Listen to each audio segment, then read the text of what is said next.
দুর্বল আরও কিছু ব্যাংক প্রসঙ্গে আইএমএফ সিদ্ধান্ত নেয়ার কথা বলেছে। আসলে এই ধরনের সিদ্ধান্ত আসলে কি বিষয়টা বুঝিয়েছে যে দুর্বল ব্যাংকগুলোকে কি মার্জ করার কথা, নাকি বিষয়গুলো একটু ক্লিয়ার করে বলবেন? আসলে এইগুলোর ব্যাপারে তো আইএমএফ ইদানিং, আর যখন নাকি ব্যাংকগুলো লাইসেন্স দেওয়ার তখনই আমরা বলেছিলাম। আমরা যখন গভর্নমেন্ট যখন একের পর এক লাইসেন্স দিয়েই চলছিল ব্যাংকগুলোকে, তখন আমরা বলছি আচ্ছা ঠিক আছে, আপনাদের লাইসেন্স আপনারা দেন, কোনো অসুবিধা নেই। কেউ যদি লাইসেন্সিং ক্রাইটেরিয়া ফুলফিল করে, he can run A business. But এদেরকে বাঁচিয়ে রাখার দায়িত্ব কিন্তু গভর্নমেন্ট নেবে না, তাই না? তাদেরকে বলে দেন যে you must survive in your own competition. তুমি যদি কম্পিটিশন সার্ভাইভ না করো, ইউ মাস্ট কুইট। কিন্তু এখন যেটা দেখতে পাচ্ছি, তাই না, গত কয়েক মাস বা দুই এক বছর আগ থেকে, যে এখন মানে এরা সার্ভাইভ করতে পারছে না, এদেরকে আবার কি বলে টিকিয়ে রাখার জন্য গভর্নমেন্ট নিজেই উদ্যোগ নিয়েছে। দিস ইজ নট দিস, এইটা করলে গভর্নমেন্ট পারবে না তো।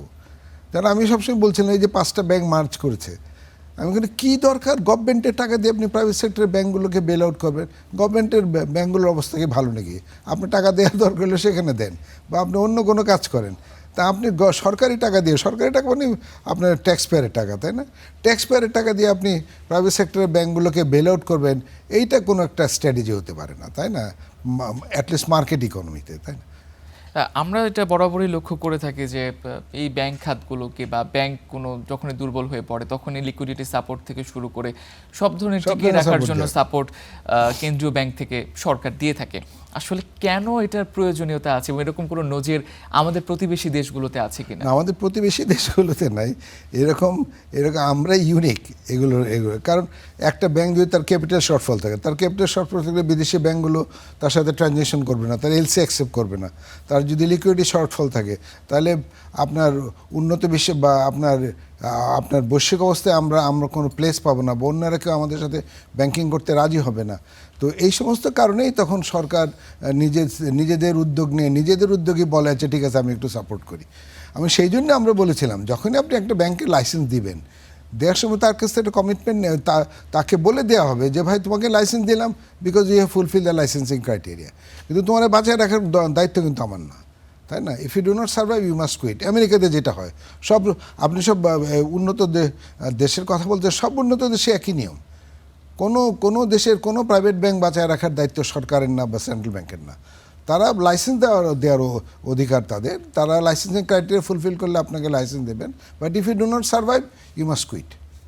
এই যে এখন আইএমএফ এই পরামর্শটা দিল যে এত আসলে ব্যাংকের প্রয়োজন নেই, বা যে দুর্বল আরও যে ব্যাংকগুলো রয়েছে সেই বিষয় সিদ্ধান্তে আসার কথা সরকারকে পরামর্শ দিয়েছে, এখন কি প্রক্রিয়া করা যায়, বা এতগুলো প্রাইভেট ব্যাংকের আসলে বাংলাদেশে প্রয়োজন আছে কিনা? বিভিন্ন অর্থনীতিবিদ এবং আমাদের সাবেক গভর্নরও কিন্তু বিষয়টিকে জোর দিয়ে বলেছেন যে আসলে এত বেশি প্রাইভেট ব্যাংকের আমাদের প্রয়োজন নেই। তো এখন সরকার কি করতে পারে? এখন সরকার তো এইগুলোকে, এই সমস্ত রিকমেন্ডেশন তো এখন আসছে। আমরা তো কয়েক বছর আগে থেকে বলতেছি যে ঠিক আছে, আপনি এতগুলো ব্যাংকের দরকার আছে কি না, তো মার্কেট ডিটারমাইন করবে, তো কেউ নিজ থেকে ডিটারমাইন করতে পারে না। এখন বাংলাদেশে 62টা ব্যাংক দরকার আছে কি না, সো মার্কেট উইল ডিটারমাইন। এটা কীভাবে মার্কেট ডিটারমাইন করবেন?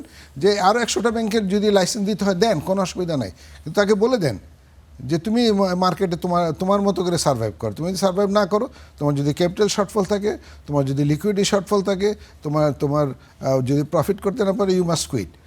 তখন ডেফিনেটলি তখন মার্কেটে ঠিক করে নিবে যে কয়টা ব্যাংক তার দরকার, 20টা দরকার, 25টা দরকার, নাকি 30টা দরকার। কিন্তু আমরা সমানে লাইসেন্স দিয়ে গেছি, কিন্তু কোনো এক্সিট পলিসি কিন্তু আমরা লাইসেন্সিং ক্রাইটেরিয়ার মধ্যে দিইনি। এবং এগুলো সম্বন্ধে আমরা বারবার বলেছি, অনেকবার বলেছি। এখন এই যে পূর্বতন গভর্নর মহোদয় বলতেছেন, ওই গভর্নর মহোদয়ের সময় আমরা বলেছি আপনারা এই সমস্ত লাইসেন্স দিচ্ছেন, লাইসেন্সের মধ্যে আপনি এক্সিট পলিসি একটা দিয়ে দেন। Exit policy must be there. Exit policy ছাড়া আপনার লাইসেন্সিং করাটা ঠিক হচ্ছে না। তো কে কার কথা শুনে? আর এখন এসে দেখেন একেবারে না মানে আপনার সবগুলোর অবস্থা যায়, তাই না, দম নিতে পারে না, এখন এই সমস্ত কথাবার্তা বলছে। তারপরও আমি বলবো যে ডেফিনেটলি তারপরও কোনো অবস্থাতেই যে হ্যাঁ, সরকার একটা এফোর্ট দিতে পারে বা একটা আপনার কী বলে হেল্প করতে পারে, কিন্তু নট ফর এভার, মানে সারা জীবনের জন্য না। তাকে তার ক্যাপিটাল শর্টফল বা প্রভিশনের শর্টফল ফুলফিল করার জন্য তাকে দরকার হয় আপনি ফান্ড ইনজেক্ট করে একটা নির্দিষ্ট একটা সময় দিয়ে দেন, যে 3 মাস 6 মাস বা 1 বছরের মধ্যে তুমি টার্ন অ্যারাউন্ড করো নিজেদের থেকে। তুমি যদি টার্ন অ্যারাউন্ড করতে না পারো, তাহলে you must face the consequence.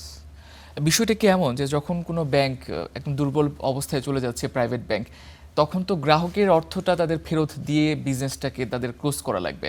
এই অর্থ ফেরত দেওয়ার কারণে ভয়ে কি তারা সরকারের কাছে সাহায্য চায় বারবার, বা বিভিন্ন পন্থা অবলম্বন করে কিনা? না, সরকারের কাছে সাহায্য বারবার চাবে কেন? There is central bank. Central bank তো পুরো ব্যাপারটাই মনিটরিং করে এবং তাদের প্রত্যেকের রিকোয়ারমেন্ট হচ্ছে তারা সেন্ট্রাল ব্যাংকের কাছে স্টেটমেন্ট পাঠায়। সেন্ট্রাল ব্যাংক সেগুলো ধরে সেগুলো ধরে ধরে তো central bank can look in to the affairs, তাই না? সেন্ট্রাল ব্যাংক যখনই দেখবে কোনো ব্যাংকের ক্যাপিটাল শর্টফল হচ্ছে, লিকুইডিটি শর্টফল হচ্ছে, প্রফিট ডিক্লাইন করতেছে, ব্যবসা কমে যাচ্ছে, লোকজনের আস্থা নষ্ট হয়ে যাচ্ছে, দেন সেন্ট্রাল ব্যাংক মাস্ট ইন্টারফেয়ার। কিন্তু সেগুলো সেন্ট্রাল ব্যাংক ইন্টারফেয়ার তো করেনি, বরঞ্চ এগুলোকে আরও বেশি তারা মানে কি বলবো, এগুলোকে আরও বেশি তারা আপনার জিয়ে রেখেছে, যার জন্যে এখন এই প্রবলেমটা এত অ্যাকিউট হয়ে গেছে।